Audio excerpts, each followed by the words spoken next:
9 plus 9 equal to कितने हुए 36। इतने वेट्स और इतने बायस को हम पीछे से सामने से पीछे जाके अपडेट करेंगे, ठीक है। और फिर से इनके साथ मल्टीप्लाई करके फिर से फॉरवर्ड प्रोपोगेशन करेंगे और फिर देखेंगे हमारा आउटपुट क्या है। तो this is the predicted value and this is the actual value, this is actual. नहीं तो फिर ये इसमें तो वही सब समझाया हुआ है, क्योंकि ज़्यादा यूज मैथ्स का वही लगता है। इसको आगे कैसे बढ़ेंगे,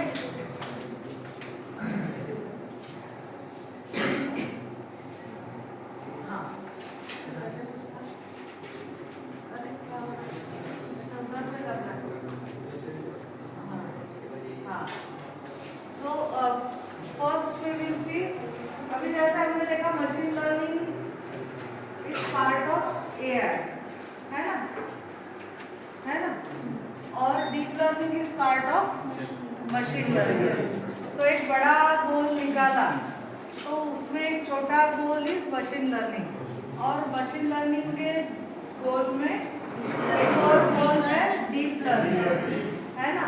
and generative models are part of deep learning, ठीक है। So what are generative models, that will see. Generative models are a class of machine learning algorithms that learn to generate new data that resembles a given data set. Actually learning happens with the help of data, है ना। when we also learn, we refer our past, this we don't directly refer our past experiences, but it is done in our brain without we knowing, है ना। एक अगर if we see the pen first time, अगर किसी बच्चे को दिखाया हमने पेन और उसको समझाया कि इसको पेन कहते हैं, तो next time if we show that child similar thing, he will recognize it as pen. The same thing happens here also in machine learning. Lot of data is given to it, and based on the data it learns to classify, to predict. Regression algorithms are used for predicting the output, है ना। There are dependent, there is a dependent variable and there are independent variables, है ना। One variable is dependent which depends on the independent variables.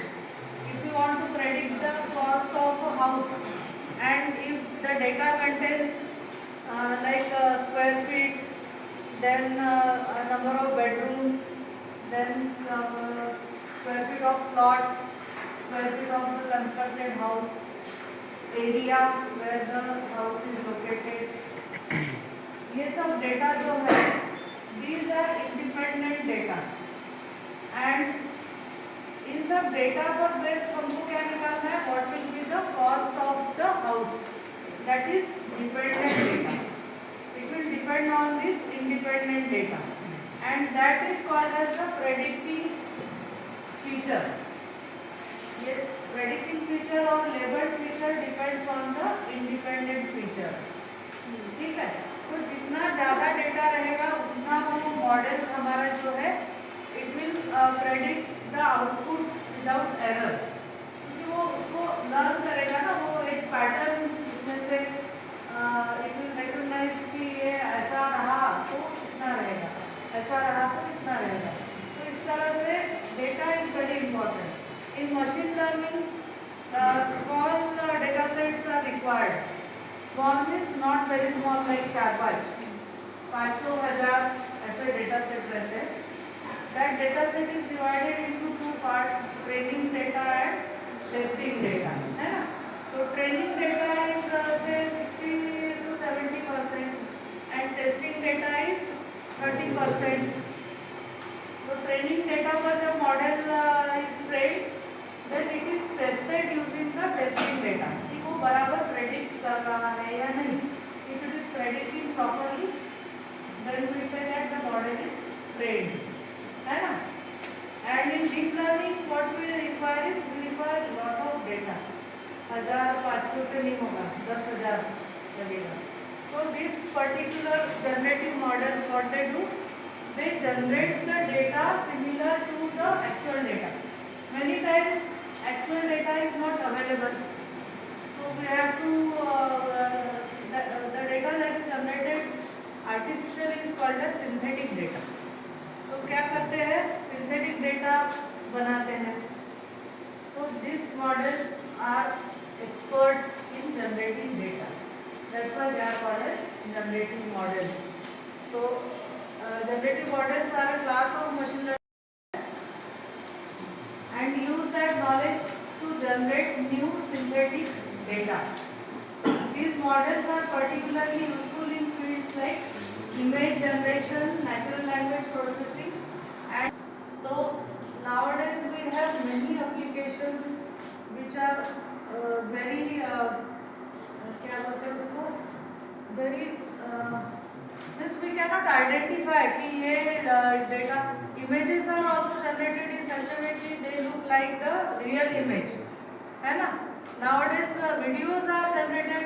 आपका 10 minute का video record करके AI model को दे देंगे तो model can generate hundreds of hours of data by getting trained from your 10 minutes data. और वो लिप्स वगैरह बराबर वो किसी टीचर का 10 मिनट का अगर एक रिकॉर्डिंग दे दिया तो उससे उस टीचर के 10 सब्जेक्ट के video recordings as if the teacher is speaking and teacher is teaching ऐसे एआई मॉडल जनरेट करते हैं. यानी वो टीचर का फेस रहेगा और लिप्स भी बराबर जो वर्ड्स आ रहे हैं वैसे ही लेंगे. तो कितनी बड़ी बात है. यानी टीचर को अगर उसका 10 घंटे का वीडियो बनाया है तो 10 घंटे बैठ के रिकॉर्ड करने की जरूरत नहीं है. टेक्स्ट दे दिया और वो मॉडल ट्रेन हो गया तो वो टीचर सामने ऐसा लगेगा कि टीचर ने रिकॉर्ड किया है. तो कितनी बड़ी बात है ना. And image generation, natural language processing तो आजकल बहुत ही यानी है ना सब जगह बहुत अच्छे से, जैसे एलेक्सा है, सिरी है ना. वो तो एकदम ऐसे लगता है कि वो उसको पूरे सेंटेंसेस दिए हुए हैं but they process the language. या सोफिया कितने लोगों को पता है? Sophia, what is Sophia? Sophia is a humanoid robot, है ना. ह्यूमन जैसी दिखती है, ह्यूमन जैसी क्वेश्चन में आपके आंसर देती है. उसको पूछा था किसी ने who is your favourite actor, तो बोली शाहरुख खान, है ना. based on the data that is given to her language with proper grammatic and no एकदम एक्सपर्ट के जैसे वो she gives answers. So this is all because of AI, है ना, natural language processing, and that is all because of deep learning. Deep learning बहुत ही एक अच्छा application है जिसकी वजह से आज जितना भी सब एडवांस दिखता है it is because of deep learning and generative models. So तुम लोग वैसे स्टूडेंट्स हो क्या? टीचर्स, कुछ टीचर्स है ना, फैकल्टीज है और कुछ स्टूडेंट्स है. All are faculties. अच्छा, अलग अलग पॉलिटेक्निक्स के है, इंजीनियरिंग के भी है. ओके, चलो अच्छा है. तो पॉलिटेक्निक में अभी हमारे यहाँ है एआई में और कुछ कॉलेजेस में है, लेकिन अभी धीरे धीरे मैनेजमेंट तो लेंगे ही ना, जिसमें ज़्यादा फायदा है वो है ना. क्योंकि अभी हमारे यहाँ एडमिशन्स के वक्त देखा था बच्चों को एआई में नहीं चाहिए, आईटी कंप्यूटर ही चाहिए, बाकी कोई ब्रांच में नहीं चाहिए. मैकेनिकल सिविल बोलते नहीं होना चाहिए. और ब्रांचेस आजकल ये 3 बार सीखते हैं तो you can get projects done by your students. और स्टूडेंट्स तो करते हैं, अगर उन्होंने गाइड किया तो दे कैन डू. हमारे स्टूडेंट्स पिछले साल स्मार्ट इंडिया हैकाथॉन जीत के आए थे और they were the students of 3 from IT and 3 from AI. I am HOD of IT and AI. तो हमारा बच्चे जो थे AIML के बहुत एकदम इंटेलिजेंट थे और वो ये सब पढ़ चुके थे, उनका 5th सेम में सब डीप लर्निंग और सब हो गया और उनको वहाँ पर जाके जब काम करना पड़ा तो टाइम पर ही उन्होंने बोला कि अभी इसमें इमेजेस ऐड करो, तो इन्होंने तुरंत कर दिया है। They're knowing all about all this things. Actually सब टूल बॉक्सेस अवेलेबल है, we have to just integrate them, लेकिन क्या अवेलेबल है वो भी पता होना चाहिए स्टूडेंट्स की वो ऑल दिस थिंग। तो वो जीत गए इंजीनियरिंग के सारे पार्टिसिपेंट्स और ऑल इंडिया में से सिर्फ हमारी एक टीम थी पॉलिटेक्निक और वो जीत गए हैकेथॉन। और जितने तक किसी को पता भी नहीं था ये पॉली के स्टूडेंट्स, सबको लग रहा था ये इंजीनियरिंग के लिए। सो जो एक इंसाइट आ जाता है पढ़ने के बाद सबको, तो दैट अगर तुम लोग पढ़ लिए तो तुम हमारे स्टूडेंट्स को भी गाइड करो से तो वो एक अच्छे बहुत अच्छे प्रोजेक्ट्स कर सकते हैं, है ना।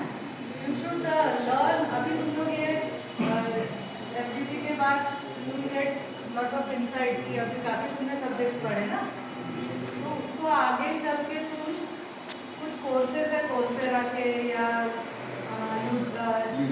यूडेमी के या बहुत से है ना, वो कोर्सेस करो तो तुमको भी बहुत पहले अच्छा नॉलेज आ जाएगा।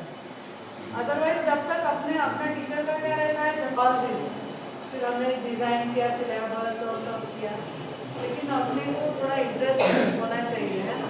तो now there is a lot of like क्या बोलते हैं उसको, बहुत famous generative models, generative AI और you do this courses. The goal of generative model is to understand how the data is generated and then use that understanding to generate new synthetic instances of data that look similar to the original data.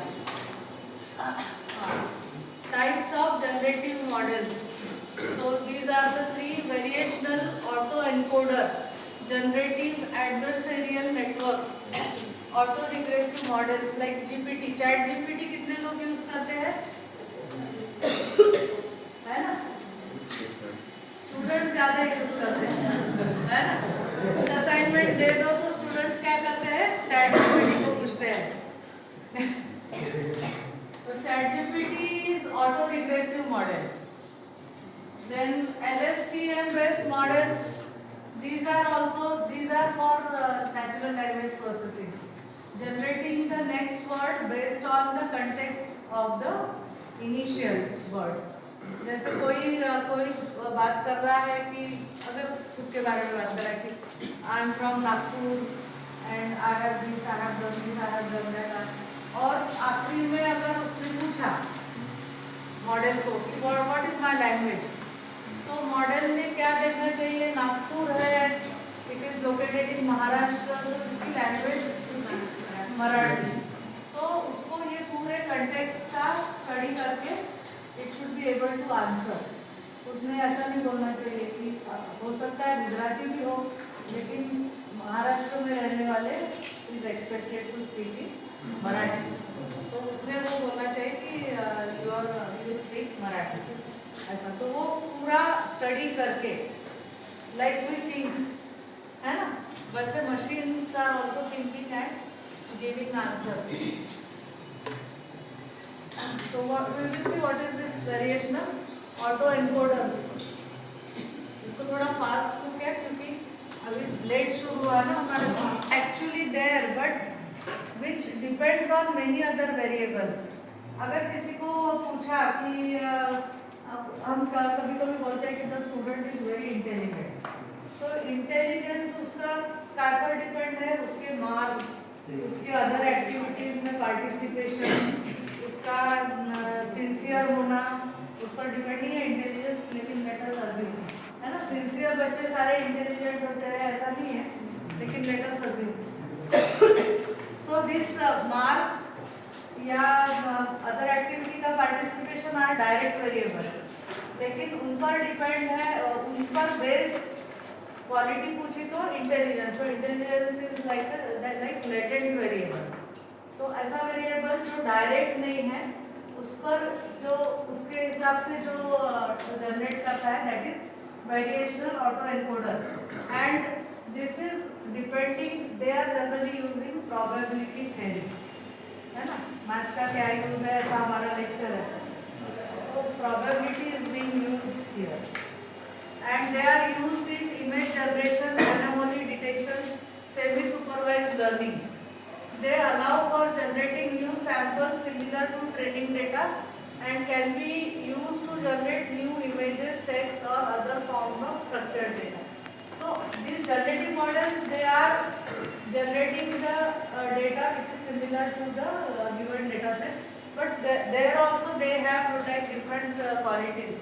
This use the latent variables. Then generative adversarial network.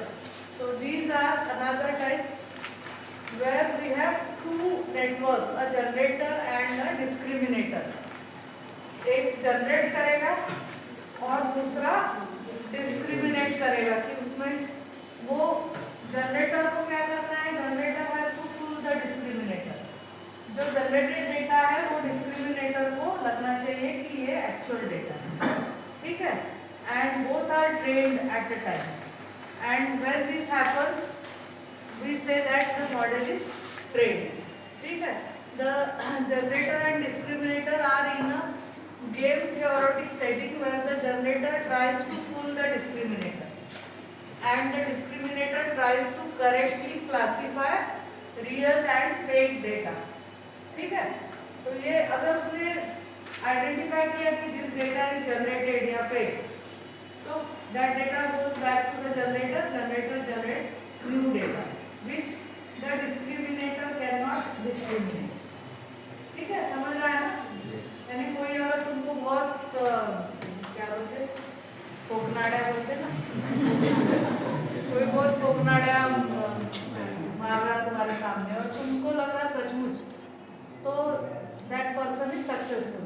तुमने अगर उसको कहीं पकड़ लिया कि नहीं ऐसा नहीं हो सकता, you are like a discriminator, है ना।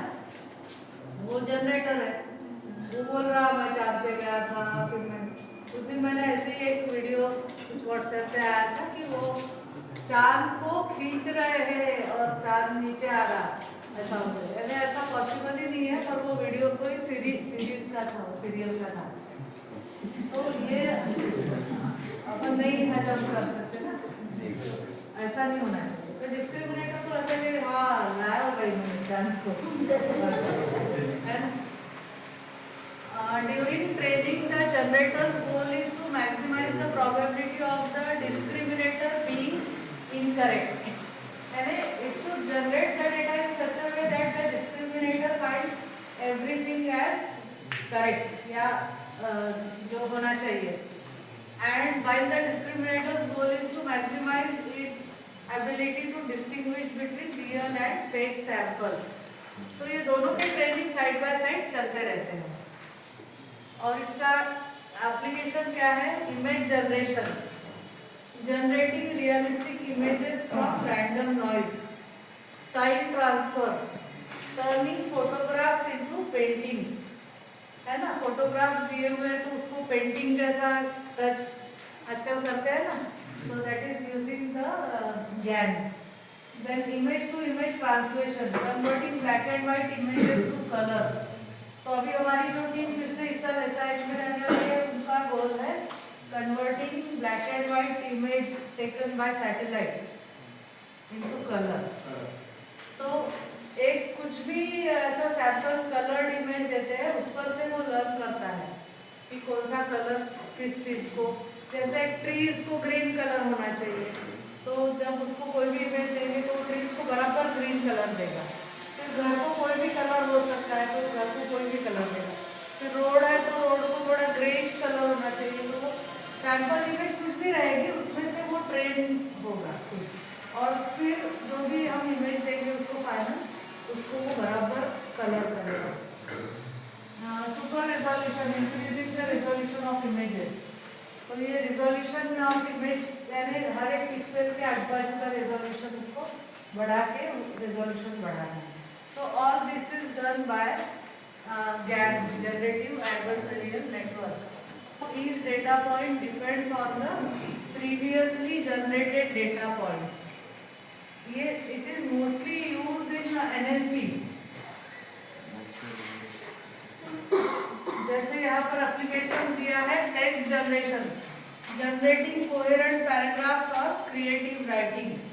ये जो चैट जीपीटी जो करता है, हमने उसको कुछ भी पूछा तो भी वो उसके पास आंसर है ना. तो it generates from the given data, it has the data, उसमें से वो जहाँ जहाँ मैच होता है वहाँ से लेता है. वैसे ये हमारी जो ये है क्या बोलते हैं एलेक्सा का देखा कि तुमने, है ना. उसको कुछ भी पूछो विद इन सेकेंड्स वो बराबर वो कोई भी गाना बोलूँगा, है ना. मुझे तो बहुत आश्चर्य होता है, अपना खत्म होते ही वो शुरू करती है, उसको टाइम भी नहीं लगता. जबकि it doesn't have the data with it. वो उसके सर्वर पे जाता है, वहाँ मैच होता है, वहाँ से ब्रॉडकास्ट होता है और विद इन सेकेंड्स अपना सवाल खत्म होते ही वो शुरू हो जाती है ना एलेक्सा. तो this is all auto regressive models. Then machine translation, translating text from one language to another. तो ये भी, ये जो एप्लीकेशन है ये सिर्फ वर्ड टू वर्ड कन्वर्ट नहीं करती, it sees the grammatical errors also, है ना. वर्ड टू वर्ड किया तो अलग ही होगा, लेकिन वो ग्रामेटिकली भी इट इज करेक्ट. तो वो एक है time series forecasting, predicting future stock prices और वेदर. आजकल वेदर फोरकास्ट तो इतना एक्यूरेट हो गया है कि अभी बोला है कि अगले वीक में टेम्परेचर 5 होने वाला है, 5 जाने वाला टेम्परेचर नागपुर का. तो अभी कितना है 13-14 है, कुछ तो भी ठंडी है थोड़ी. अगले वेडनेसडे को 5 डिग्री होने वाला है, बहुत ठंड रहने वाली है. तो ये हम 15 दिन पहले प्रेडिक्ट कर सकते हैं, है ना. It is because of the development in all this deep learning. So mathematical foundation behind AI and generative models, these are the mathematical foundation. Linear algebra, probability and statistics, then calculus, optimization, information theory, graph theory. So we will see them in detail. ठीक है, कहाँ use होता है. So linear algebra provides the framework for understanding and manipulating data represented as arrays, vector matrices and tensors. So whatever data is being used by machine learning or deep learning, they are generally कुछ important. So what happens? The data is represented as matrices. या in machine learning अगर तुमने देखा कि the data is written as features are written as vectors, है ना. एक रो ले ली तो it is a vector. एक पूरा मैट्रिक्स ले लिया, 10 फीचर है तो 10 कॉलम्स रहेंगे. और इधर अगर 500 डेटा सेट में 500 एलिमेंट्स है तो 500 by 10, 500 rows and 10 columns. So it is a matrix. Then what we do? We take one vector at a time. एक रो हम लेके उसको प्रोसेस करते हैं. So it all is like using this linear algebra where we have vector matrices, tensors. Tensors में क्या फर्क है?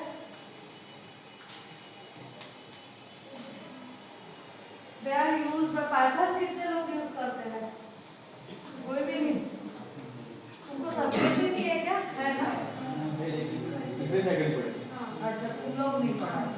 जावा और PHP वो तुम पढ़ा. So they are used in tensors, means again type of matrix, but they are used by the languages, है ना. Linear algebra is the backbone of many machine learning and AI techniques. In essence, it provides a framework for structuring, manipulating and analyzing data represented in vector and matrix form. So these are very important, like linear algebra is very important. क्या हुआ? हाँ, vectors and matrices. तो कुछ भी हमको represent करना है, like if we want to represent a line on graph, it is also represented as a vector. है ना? Vector has direction, so it is represented as vector. Eigenvalues and eigenvectors पढ़ा है ना हमने? They are also used. उनको rotation करने के लिए, ट्रांसफॉर्मेशन करने के लिए यूज करते हैं. हम लोग आगे और उसको थोड़ा डिटेल में देखते हैं. Then application of linear algebra is data representation. Images, audio, text and other data types are often represented as multi-dimensional arrays. Multi-dimensional arrays or matrices, which can be efficiently processed with linear algebra. जैसे वहाँ पर A को हमने लिखा है and A is written as pixel values, है ना? It is a matrix of pixel values. So what we process these pixels only. Computer doesn't know what it is. उसको तो सिर्फ डेटा दिखता है ना? 0, 1 binary data and pixels are having their intensity. तो कोई भी डेटा जैसे इमेजेस या ऑडियो भी है, ऑडियो क्लिप भी है, इट इज अ सिग्नल. तो all that is converted to a matrix. या टेक्स्ट है तो ये सब मैट्रिक्स फॉर्म में यूज करते हैं. And high dimensional spaces also we use like high dimensional matrices और tensors to process them. So in NLP, each word can be represented as a high dimensional vector in a word matrix where similar words lie close to each other in the space. NLP जो है, NLP subject तुमने पढ़ा है? नहीं पढ़ाया भी नहीं.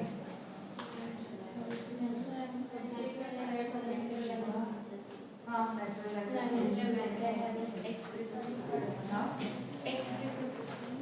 हाँ पढ़ा है.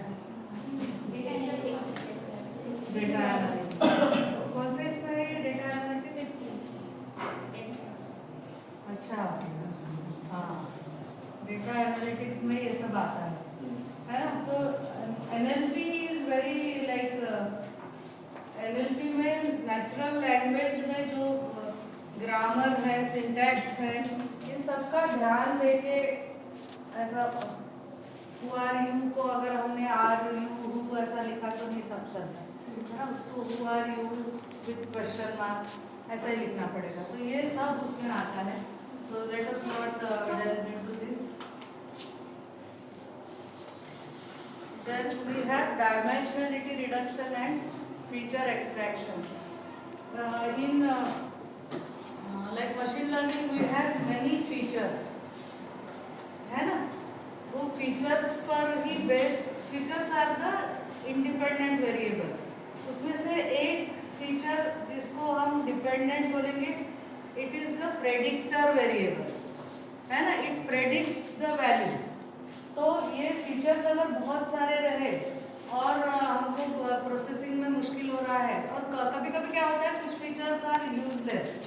जैसे रोल नंबर है, students there are 50 students, we have the data of 50 students, और रोल नंबर है, हाइट है, स्टूडेंट का नाम है, उसका वेट है, उसकी एज है, उसका एड्रेस है और कुछ है. और हमको प्रेडिक्ट करना है कि वो स्टूडेंट का क्या प्रेडिक्ट करेंगे हम, या कुछ ऐसा प्रेडिक्ट करना है हमको कि उसके मार्क्स कितने रहेंगे या उसके प्रीवियस सेमेस्टर के मार्क्स हैं, तो इस साल वो कितने उसको मिलेंगे, प्रेडिक्ट करना है. तो ये प्रेडिक्ट करने के लिए इतना डेटा है हमारे पास, उसकी हाइट, वेट, उसका एड्रेस, उसका रोल नंबर, उसका प्रीवियस सेमेस्टर के मार्क्स। तो to predict how much he will get in this semester we don't require, उसकी हाइट भी नहीं लगती हमको, उसका वेट भी नहीं लगता, उसका रोल नंबर भी नहीं लगता, है ना। सिर्फ हमको क्या लगेगा, उसके प्रीवियस सेमेस्टर के मार्क्स, उसका एड्रेस भी नहीं लगेगा। So what we will do, we will not consider this features, they are not required. So that is feature extraction. उसको हम एक्सट्रैक्ट करके उसको निकाल देंगे, या उसके काम के फीचर्स हम एक्सट्रैक्ट करेंगे। Dimensionality reduction means each feature is called as a dimension. तो हम उनको निकाल ही देंगे, हमको जरूरत नहीं। कभी कभी हमको अगर घर का एरिया, घर के बारे में अगर बात करें तो we have the length width, तो लेंथ विड्थ पर से हम एरिया फाइंड करते हैं। Third feature is area. तो हम क्या करेंगे, हमको ये दो फीचर्स की जरूरत नहीं है लेंथ एंड विड्थ की, बिकॉज वी हैव एरिया। तो हम ये दोनों को निकाल देंगे। तो उससे क्या होगा, processing will be reduced. So that is dimensionality reduction. Techniques like PCA and SVD use linear algebra to reduce high dimensional data to its most essential components. High dimensional means बहुत ज़्यादा features जो है, useless features जो है, जिनका predicting variable और कुछ predicting variable को कुछ काम नहीं आने वाला है, उन features का उनको हम निकाल देंगे, क्योंकि वो उन features की वजह से processing will increase and we will require lot of time to process. So we will just remove them. वो कॉलम ही हम रिमूव कर डालेंगे, फिर भी हमारे रिजल्ट पर उसका कुछ असर नहीं पड़ेगा। We will get the proper result. तो ये अभी उसको मैं समझा PCA projects data onto eigenvectors। तो यहाँ पर हम आइगन वेक्टर्स यूज कर रहे हैं और कोवेरियंस मैट्रिक्स में से आइगन वेक्टर्स निकाले। तो ये eigen vectors matrices all these are used in data compression. SVD singular value decomposition is a matrix factorisation technique that decomposes a matrix into 3 other matrix. यहाँ पर दिया हुआ है, this is one matrix A which is n by d, then we have U matrix which is n by n, then we have the summation matrix which is n by d, and V raised to t matrix which is d by d. So this matrix is divided into 3 matrices और फिर वो they are used for further processing.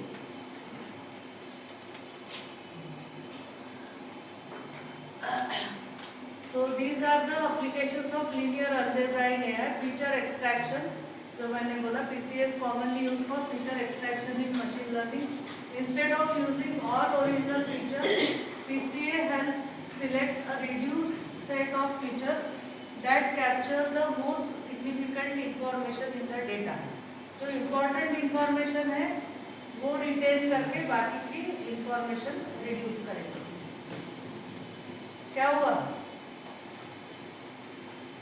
Students को bore हो रहा है? Visualization. PCA is often used in data visualization as reducing the number of dimensions to 2 or 3. PCA is the principal component analysis. It is a method. ठीक है? PCA जिससे क्या होता है, number of features are reduced. अगर 10 feature है, 10 में से हमको 3 की ही जरूरत है, तो हम बाकी के 7 फीचर्स को रिड्यूस निकाल देंगे और 3 ही रखेंगे, और 3 फीचर्स को फिर हम प्लॉट करके देख सकते हैं कि which feature is like giving what result. So that is visualisation.